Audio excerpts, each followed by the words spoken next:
hindi nyo pakilala ga panguna sa tanan, hindi malabawan. Balan nyo naman kagdugay nyo na nabatian. Wala may ginaapinan kundi ka matuuran. Kag hindi asta lang sa wakal kay ginaaksyonan. Serbisyo publiko nga tunay, di lang asta sa radyo. Wala may ginapili magbulig sa mga tao. Ano man kalayo, din ka man gapanago. Ara kami basta balita sa gamay kag dako. Padayon niya magadulong sa inyo impormasyon. Ihibalo sa nagakalatabo sa ato nasyon. Nagkaunguna sa tanan nga tagbalita. Serbisyo publiko ang ilan napakita. Matuod-tuon nga pagbulig sa tanan nga tao. Padayon nga ginabuhat inisang Aksyon Radio. The numbers don't lie. Number 1 na naman ang Aksyon Radio Iloilo sa latest Kantar Media Survey nga ginkandak sang Hunyo 7, Tubtub 13, a 3-peat victory. Aksyon Radio Iloilo is still the undisputed dominant radio station in both AM and FM bands in Iloilo with an overall listenership of 28.50%, followed by Bombo Radio at 27.23% and RMN at 22.19%. In all AM stations, Aksyon Radio Iloilo is also a dominant winner with 35.18% rating. Mga kaaksyon, madamugid nga salamat sa inyo ba dayon nga pagsakdag kag paghimo sa amon nga number 1 sa ikatatlo kasunod-sunod nga tion. Halad namon sa inyo ini nga kadalagan. Sa Iloilo, Aksyon Radio. The following program is rated SPG. Strong parental guidance is needed. Hugot nga pagubay kag pagabay sa mga ginikanan ang kinahanglan sa mga kabataan nga nagapamati.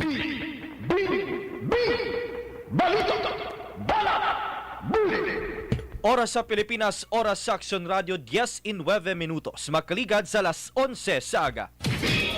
Kung nasaan ang aksyon, naroon ang balita. Balita, bala, buli.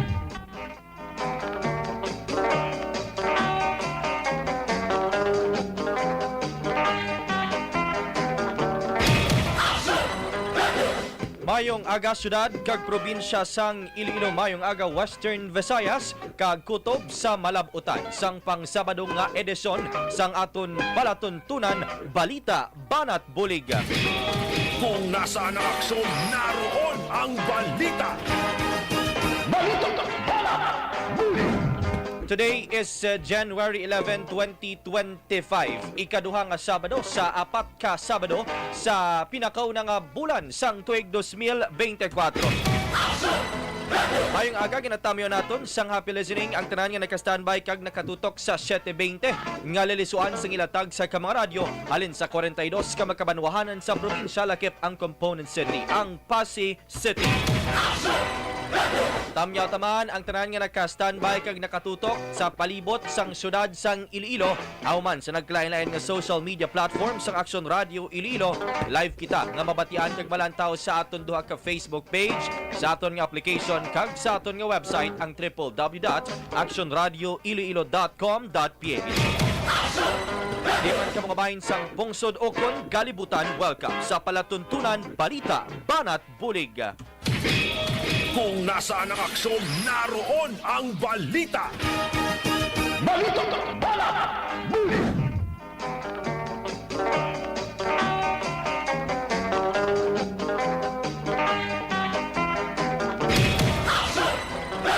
Sobong aga pag-istoryahan naton ang itabo sa nakaligad nga duha ka adlaw may kang tanan sa pagsugod na ginopisyal sang mga aktibidades para sa Dinagyang Festival 2025.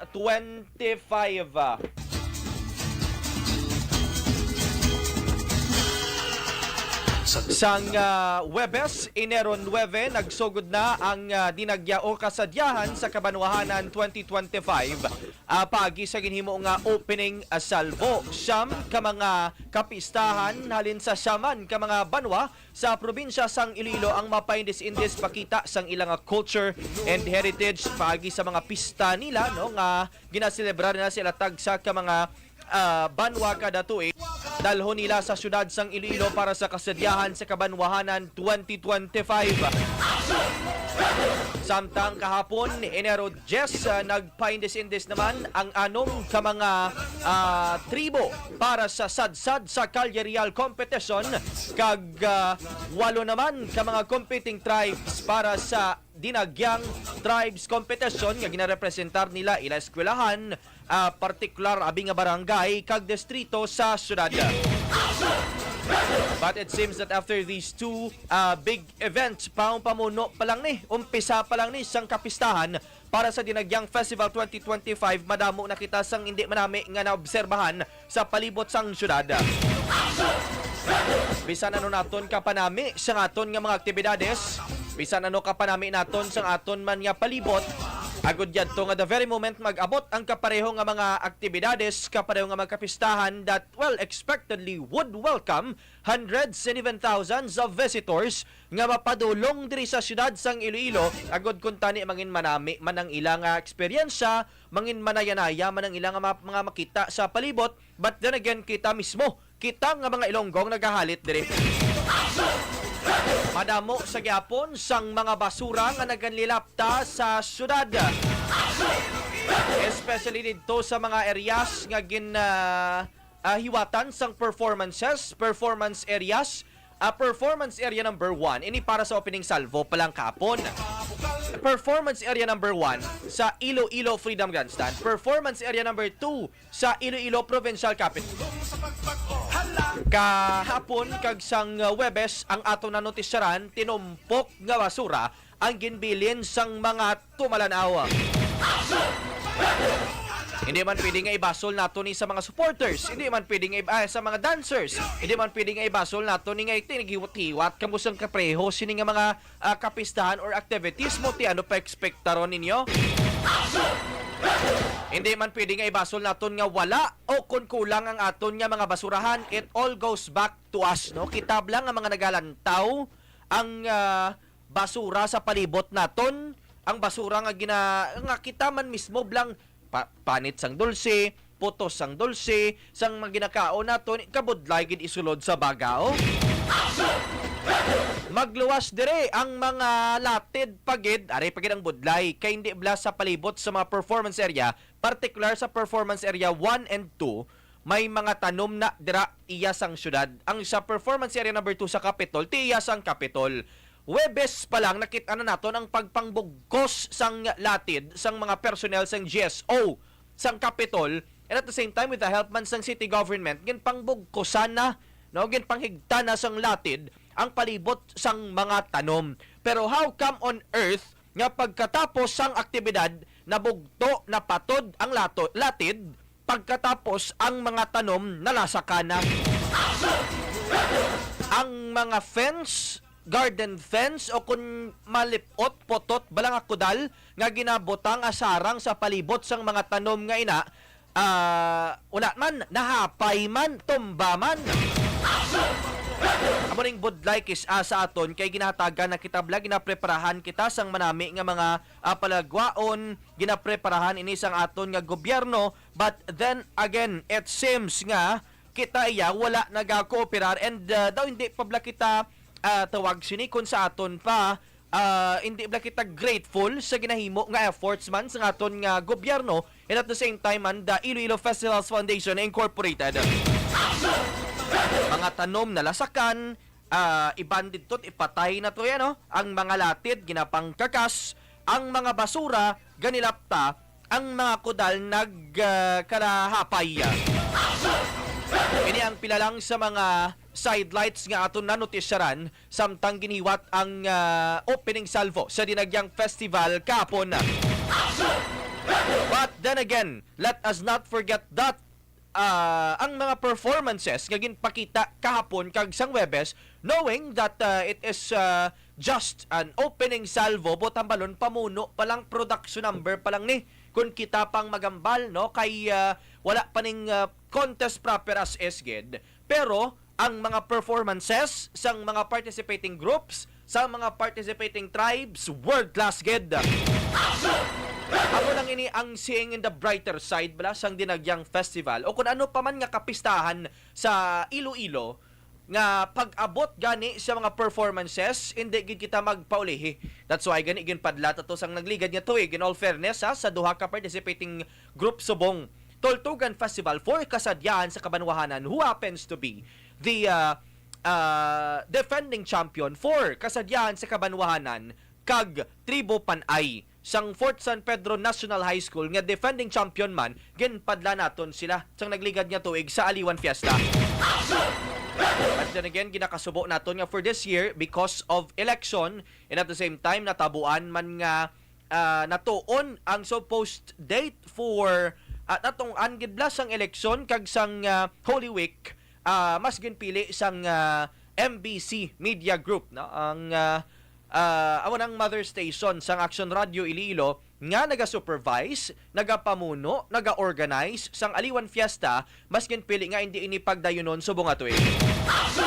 But then again, going back in all fairness sa Tultugan Festival sang Masin kag Tribo Panay sang Fort San Pedro National High School and the rest pagid of the participating team that well it is not a guarantee to begin with no kung defending champion ka hindi bot hambalon ikaw na madaog man sa subong edisyon. That's why balantayan sa gihapon ang mangin performances sang 8 ka mga grupo sa dinagyang tribes competition kag siyam pagid ka mga competing groups halin sa siyam ka banwa para sa kasadyahan sa Kabanwahanan 2024. But then again, nagakampanya kita sa gihapon sa tagsa ka mga Ilonggo nga magkooperar kita sa mga aktibidades ka pareho sini sa simple lang nga pagbutang anay sang basura sa inyo nga bag o kung pagbutang sang basura sa inyo nga mga bulsa kag sa pinakasimple nga pag-insyende nga may latid na, may higot na, may kudal na, please lang gid hindi naton paglasakon ang mga tanom. Kung nasaan ang aksyon, naroon ang balita. Balita! Last 11:29 sa aton nga pagpangalagad storyahan tapagid subungagang pinakaulihing update may kang tanan sa pastor nga patay sang gintiro sa sunod sang iyang salakyan sa barangay Anilaw, Pavia kagabi. Una na plastar na initially ni Aksyon Maria Kayla Tingzon sa pagstandby niya kagabi nga ang pastor nga amuman ang nagadrive sang iyang salakyan may igo sang pusil sa iyang ulo lapos kidne no diri sa iya sagang kag diri sa iyang liog.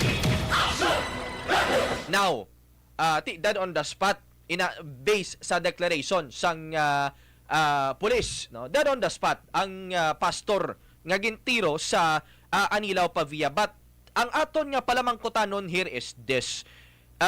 It is not that very much established kagabi, but I mean, it's not that very much concluded, pero gina-try establish sang pulis nga ang nagtiro sa pastor ang amuman ng sakay nga nakapungko posible sa backseat.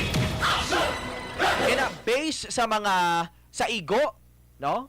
Sa pilas nga nangkon sang biktima and at the same time sa mga witness, especially to si Tiray Black gabi nakastorya ni Aksyon Kayla, no? Nga nakit-an niya pagkatapos sang nabatian nga sunod-sunod nga lupok sang pusil may nagpanaog sang sa salakyan sa backseat kag dumiretso sakay sa naglabay nga motor. That's why subong ang ginapatihan sang pulis riding in tandem. Pero ang nangamot ang tong nagsakay no sa nagsugat o kung naglabay nga motor who happens to be ang driver ma-consider gat naton guro nga accessory no sa natabo nga krimen. Now the very challenge in here is this: i-locate kun diin nagkadto posible kahit di kun ang Pavia Police Pamagambal direksyon sa Haro o kun Leganes. But it is a challenge to determine diin nagkadto nadakop na blast of the moment kag ano ang motibo sa likod sang krimen. Check na later on with Aksyon Maria Kayla Tingzon. Ari pagid ang pulis o kon Army Major sa San Jose de Buenavista or sa San Jose Antique tiro sang iya nga korporal.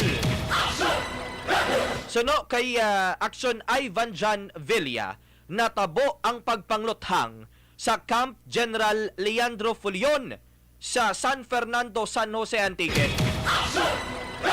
Ano ang motibo sang korporal nga tirohon niya ang major who happens to be the director sang 2nd Division dito sa Camp General Leandro Fulion? Mayo lang, no? Oh, well, we do not romanticize and we do not normalize. However, mayo lang kay nagapabulong subong sa ospital ang Army Major. Ang korporal nagsongka, nagsurrender. Anong motibo ay hansini? Din particularabing pilas nga nangkon sang biktima, no? Latest investigation diri ano plano sa korporal, no? Let's try to check on that with Aksyon Ivan John Villa sa hindi lang gid madugay. Samtang today is January 11, may 5 na lang kaadlaw ang mga telecommunications company nga pangkakson ang ilang linya kag kable sa stretch sang Diversion Road, Mandurriao. This is in line with the underground cabling ordinance nga ginapatuman sang syudad hindi bala last year or last month or last week naman. Ang ginastoryahan naton aparte sa pagpangtakas sang City Engineer's Office sang mga kable kag linya sang telcos due to the failure of the telcos nga maghimo sini supposedly on or before December 31 nga deadline.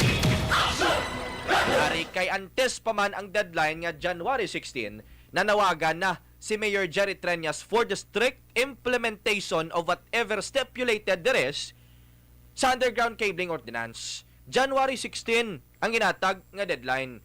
Well, for the very least, naistoryahan kag there was a deal naman, I believe, antes pa man inigani ginanunsyo sang presidente kay makapila ka sang alkalde, no? Kay makapila ka beses na ni sila mag-meeting party sa deadline nga bisan ano kapag pungko pila ka beses nga meetingay ang obrahon, wala man ginatuman sang mga telecommunications company. And should we stop on that, no? Should we not sokot these telecommunication companies sa huol abe nga na-experiensyahan sa mga subscribers and not just only mere subscribers nga ara sa tagsa nila ka mga balay nga nagapahunay-hunay lang using the internet. Wala man naton ginambal nga it is not important. But then again, most importantly, itong mga napektuhan bala nga opisina sang gobyerno located dito sa city proper nga pila ka adlaw o kon pila ka oras nga nangin non-functioning because nagarelay sila or nagarelay sila sa hatag nga signal o kon connection of the internet. Subong kun lang tawon naton diri sa stretch sang Diversion Road, damo hotels, malls, business establishments. That's why gintawag naton gani nga business hub, business portal of the city, ang Diversion Road, ang Mandurriao area, the complex of Atria, of a Mega World, no? Tapos, given nga mang kakas, mang utod sang kable kag linya sang telcos, what will happen to them? If, again, by January 16, hindi ni mahimo sang telcos kag himuon sang City Engineer's Office. We would love to reiterate, hindi ta mabasol ang City Engineer's Office in particular, kag city government in general, kay nagasunod sila sa mando. And that is to be very fair, nga at least sa makit-an nga nagahulag ang gobyerno. It is the responsibility of the telcos nga himuon ina prior to the deadline or even to the deadline na lang, no? Para mapreparahan Manila ang himuon nila nga switching of connection and subscription sang ilang nga mga internet signal. Check na karon sa paglibot man sang patrol in the stretch of Diversion Road Mandurriao kon may mag-amat-amat naman wala pang kakas o kon wala pa. Las 11:37 Saga. This time check is brought to you by ACS Manufacturing Corporation, ISO certified, maker of world-class quality Pride detergent. Subong nga Enero, liwat nga magalinagumba ang mga drums. Makita ang maduagon nga mga costumes. Masaksihan ang performance sang mga tribo. Kag magapakita sang debosyon kay Senyor Santo Niño.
Ako sa Bigyan po, ako ng barangay ng Paracasor.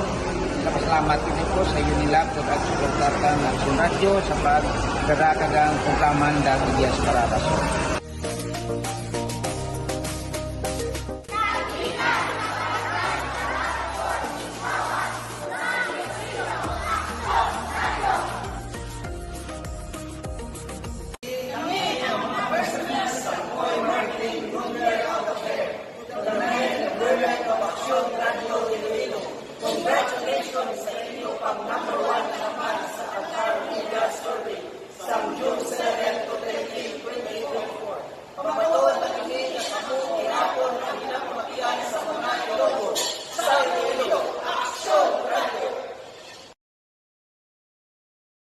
Ako, si Punong Barangay Wilbur Orada, kaupod sa akong konsiyo sa Barangay Esperanza Tansa.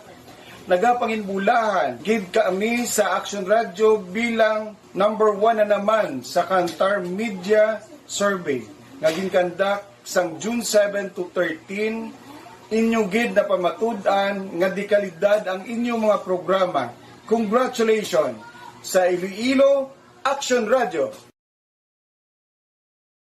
Wow, ako pangimbulahan gid sa Aksyon Radio Iloilo sa ila naman no pag number 1 sa Qatar Media Survey nga ginkandak sang June 7 to 13, 2024. Nagapasalamat kami nga padayon sila nga nagasuporta sa paghatag sang advisory no particularly diri sa amon sa traffic kag butyag no sang mga informasyon no regarding sa traffic. So congratulations Aksyon Radio and more power sa inyong radio station.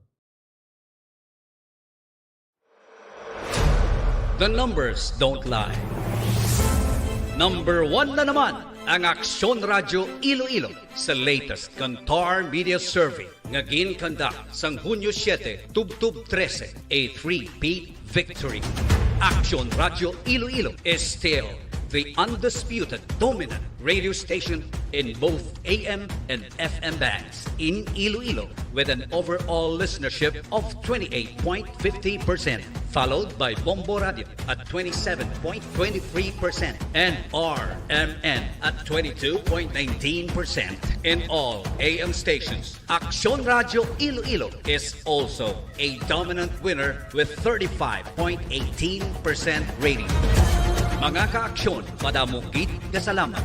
Sa inyo ba dayon nga pagsakdag kag paghimo sa amon nga number 1 sa ikatatlo kasunod-sunod nga tion. Halad namon sa inyo ini nga kadalagan. Sa Iloilo, Aksyon Radio.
Hold my breath.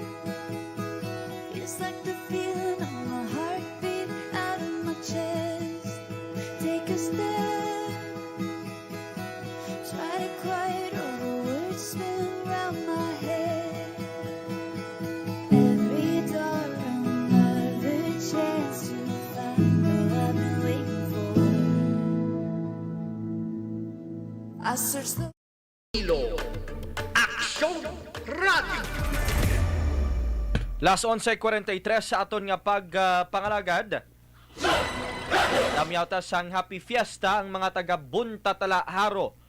Especially sa nagapamati sa aton subong kay Melvin Satonero kag kay Kagawad Nerio Villanueva. Tamyauta man sang mayong aga kag happy listening kanday Ma'am Beth, Toto Jonel John, Nining Dion Beth and Fledge, si Sir Oye Sopapo. Kag sa mga naglantaw sa aton Facebook Live, mayong aga sa inyong tanan. This time, check ta si Aksyon Ivan John Villa, palabiyant lang kay Aksyon Ivan B. Pasiplatan ta kung anong sitwasyon subong sang mga kable kag linya sang telcos on the stretch of Diversion Road. Not literally the entire stretch, pero at least agyan palabayan tabing portion lang sang Diversion Road kung ano ang sitwasyon sang mga kable. Aksyon Ivan, kung ikaw abing mag-assess may nabuhina na o kung nagalaylay sa gyapon ang mga spaghetti wires sa stretch sang Diversion Road. Action Marvin, sa aton nga pag-assess, no? May napang wire down naman, pero nakita naton kay na nga may utod sang linya sang kable sang telecommunications company, mga duwa o kon tatlo ka mga linya sang telecommunications company ang napang wire down na, pero sa aton nga pag-assess, no, madamo sa gihapon ang ara pa ang linya sang ilang mga kable sang telco companies. Ang gintomod mo nga may napang wire down na din nga area, to be specific, Action Ivan? Sa unhan sang St. Joseph nga school. Alright. Abutang tabi, no, ang din nga location ang subay ni Action Ivan be? Service Road, Action Marvin, sang Diversion Mandurriao going to Taft North Mandurriao area. Okay. Kay ang tawag sini ang ginatomod sang city government nga pang wire down nga mga spaghetti wires are actually located man lang dire sa service road. Magluwas ng Action Ivan abi kung may makitaan ka nga wiring nga nagatabok gid blas dalan halin dire sa service road, pakadto naman ya sa next nga lane nga dalan pakadto sa area sang Molo kung ang ginagyan blas sa mga salakyan nga dalan. Action Ivan, may ara? Wala, Action Marvin. So dira lang gid located tanan sa service road. Sa mga service road lang gid makitaan ang mga kable pa sa mga telecommunications companies. Alright, pero at least according to you, at least may nakita nga may ginpang amat-amat na wire down. Yes, Action Marvin, may ara na, may mga utod na din may utod na din nga linya sa kable sa telco companies. Ang jutay pa lang, kaya sa aton nga pag-assess madamo pa sa gyapon sa mga kable nga ara pa sa gyapon. Alright, pero nakapamangkot kami sa palibot kung ano ayhan nga telco ni ang nagpang-utod na Aksyon Ivan? Aksyon Marvin. Alright, sige. Thank you, Gid. Kay Aksyon Ivan John Villa, balikan ta ka sa dugang pagid nga report sa hindi lang gid madugay. Pero ginapanawagan naton sa gyapon, no? At least nga makapreparar ang mga businesses sa diversion road. Okay lang tong nakauna na kay at least sa akon paghangop naka-coordinate na ina sa mga establishmento o kon pamalayman nga posible maapektuhan sini. Kang naghimo na bisang plan B. So as for the business nga makapadayon sa gyapon bisan kinutod na ang kable. Las 11:47 sa aton nga pagpangalagad, istoryahan tanay mga kaksyon ang parte sa Executive Order 167 ni Iloilo City Mayor Jerry Treñas. Hindi blakon basihan naton ang countdown sang Executive Order 167 nabutang didto nga gina-prohibit butang balon ginabawal, no? Ang suksok, pagdala, paggamit sang all forms sang election-related materials. May nabutang na diri may disclaimer, such as but not limited to. No? Butang balon, pareho, pero hindi lang kutob diri sa mga printed and visual materials in any medium and size and format nga may pangalan o kon nawong sang political candidate o kon political party nga mapadalagan sa 2025 midterm elections. Mayari pagid nga gina-prohibit man ang all forms of election-related materials such as but not limited to printed and visual materials in any medium size and formats bearing the name and face of political party or political candidate para sa masunod nga eleksyon, both for local and national candidate, to be endorsed, carried, and supported in any means by any of the participating tribes for kasadyahan and dinagyan. Now, the very question in here, mga ka-aksyon, is this. Anyway, this is applicable 20 meters within the judging area. Botang balon, dapat sa sulod sang 20 metros nga radius sa judging area, hindi ka pwede magkadto, maglabay, magpwesto, magpungko, maglantaw kon may dala ka, may ginasuksok ka, may ginagamit ka nga election-related material, klaro nga may nawong, may pangalan, no pa to? No? Slogan sang political candidate or political party. That's why we sought for an opinion from the Commission on Election.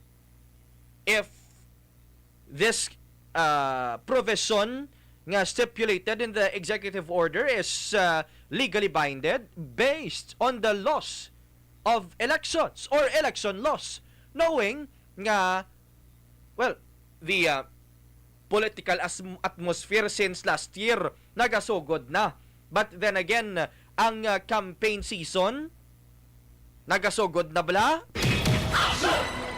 So as for us to put restrictions sa mga actions nga kapareho sini, halimbawa lang sang paggamit bisang paypay, ti kay nagalantaw kita dinagyang, galantaw kita kasadyahan, mainit, maginot, nagpayong tatubi, damo na subong sa mga politiko, kag political parties, nagapanagtag sang payong. O kung hindi gani nagamit kita sang paypay, inang ginapilo-pilo na bla, nga paypay, kundi gani armband, mga politiko subong, mansig effort na siyang daan, butangan lang nila abi kuno nga paid for by friends. Pero actually ila na kuno kwarta. Makapareho abi sini, no? So hindi kapag palantawon, pagwaon ka sa 20 within 20 meter radius sang judging area, that as if you violated an election law to begin with. That's why we sought opinion from the Commission on Election. Halimbawa, tumalanaw ka, be it taga-dire ka man o kung taga-iban ka pa nga probinsya, not fully aware of what the Executive Order 167 is all about, tapos naglantaw kaya, you have a high spirit nga maglantaw sang dinagyang, samtang nagapamaypay katuyay mo, gensita kakaginpagwa. Why? Was there a particular or specific election law nga gin-violate mo? If ang executive order is binded from any election laws that could support whatever provision stipulated there is sa executive order. Ang pathag sang Commission on Elections, wala sang election law o kon bisan anuman nga election laws nga ma-violate ang bisan sino nga nagasuksok, nagagamit, or kung whatever action is there is, whatever they are, whatever they do, kung wala pa man nagasugod ang campaign period. Now, we have to define when is the campaign period. May duha ka campaign period. Ang campaign period para sa national candidates kag para naman sa local candidates. Ang campaign period for the national candidates, February 12. Ang para naman sa local candidates, Marso 28. Not until nag-abot ang mga petsa nga ini, dira na kita pwede maka-question as to why supporters are wearing such, nagasuksok, nagagamit, nagadala sang mga election-related material. But then again, damo pa na dira loopholes kung kita pa biyang mag-intyende. No? That's why, sa paghangop sang Commission on Elections, wala sang bisan ano nga ma-violate nga election laws kung basihan naton ang nabutang sa executive order ni Mayor Jerry Trias. Kay ti kinamatarong inaya sang bisan sino nga magsuksok sang sining mga election-related materials, magamit o kon magdala o kon magbitbit sang sining mga election-related materials bisan diin paman ina. Not even the 20-meter radius sang executive order would tell. So that's on the end of the Commission on Elections. Para at least somehow magiyahan man bla kita nga ti kalabanan sa aton man ba nga ay no basi gid man nga kita sini makalaksam kita sini sa mga election laws, basi may punto gid man ang EO, no? But then again, it is from the Commission on Elections that saying nga wala sang ma-violate nga election related laws. Subok na ang kakayahan, matibay ang paninindigan. Aksyon Radyo. Last 11:55 sa aton nga pagpangalagad. This time balikan tang report ni Aksyon Ivan John Villa. Inimay kang tanan sa Army Major, no? Nga ginlothang, gintiro sang iyang korporal sa Camp General Leandro Fulion sa San Jose, Antique. Action Ivan, kindly give us the background. Anong natabo diri? Kanday sino ang involved, sino ang major, kag sino ang korporal, kag nga naglabot ginabi sa sitwasyon nga gintiro sang korporal ang iyang major. Action Ivan. Pilason ng Army Major sang gintiro sang Army Corporal sa Camp General Leandro Fulion sa Barangay San Fernando, San Jose, Antique kahapon sang aga. Pang nagpamalibad na no ang pulisan nga maghatag pa sang dugang detalye ngod sa pangabay sang biktima. Alright, bali ang biktima sino gani ang Army Major. Action Ivan. Si Major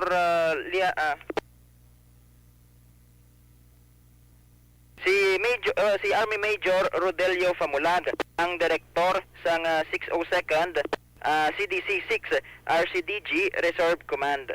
Bali, siya mismo ang nangabay nga hindi na pag-ibalita per se. Yes. Alright, kay anong sitwasyon house ang army? Okay na siya? Din ang iya nga pilas ganito? Ay pilas sa walang kamot o putkon ang biktima apang nakagwa naman sa pulis. Samtang ang suspect nag-surrender na sa San Jose Municipal Police Station kahapon last 2. So botan balon action Ivan, wala gid abi bisan adjust lang abi kung anong natabuan te sini anong ginhalinan, wala sang may ginhambal abi o kung hindi pag i-discuss sang pulis. Wala na gin-discuss o naghatag sang dugang pang detalye ang pulis tungod sa pangabay man ang biktima pang natabo ang insidente sa sagwa sang barracks sa sulod sang kampo. Sagwa sang barak sa sulod sang kampo, ano malapit ni kuno sa ilagid nga opisina action Ivan? Medyo malapit lang action na Marvin. By the way, ano gani oras na tabo ne? Alas 11 sang aga kahapon. Alright, kay kung magambal kita alas 11 sa gabi base, malang makambal kita ang gainom-inom. Dala naman guro sang kahulogbuan, pero anyway, that's not unacceptable kay duty hours. Hindi man pwede mag-inom, pero sige bet testingan ta pagidabing ipadalman ni Bacon basi may makahambal man bla saton kung ginhalinan sini. It's important to know man mo, aside from the fact that it is newsworthy, survey man niblang election so magkapareho nilang nga sa posisyon, no? Not because you are entitled of your power mapinatarasak lang kita gamit sang power nga gin-entrust sa aton not by the government but by the people. Action Ivan, thank you Ged. Ivan John Villa sa Iloilo, Aksyon Radio. Subok na ang kakayahan. Matibay ang paninindigan. Aksyon Radio. Last 11:59 sa aton nga pagpangalagan. Balantayan man karon sa gabi ang himuon nga Miss Iloilo Pageant 2025 sa West Visayas State University Cultural Center. Sa mga hindi makalantaw, live man ina nga malantaw sa nagkalain-lain nga social media platforms ang IFFI, Iloilo Provincial Government, and at the same time hatag man kita no sang direktang update and information didto gid sa West Visayas State University Cultural Center sa kung sino ayhan ang masunod nga magrepresentar sa aton. Well, it's a pressure knowingly that our Miss Iloilo 2024 Alexi Brooks will represent not this time the Philippines or the Iloilo alone but the Philippines to an international pageant. Sino ayan ang masunod sa yapak ni Miss Alexi Brooks Balantayan na karon sa gabi sa ato naman nga pag-cover sang Miss Iloilo Pageant 2025. Subok na ang kakayahan. Matibay ang paninindigan. Aksyon Radio.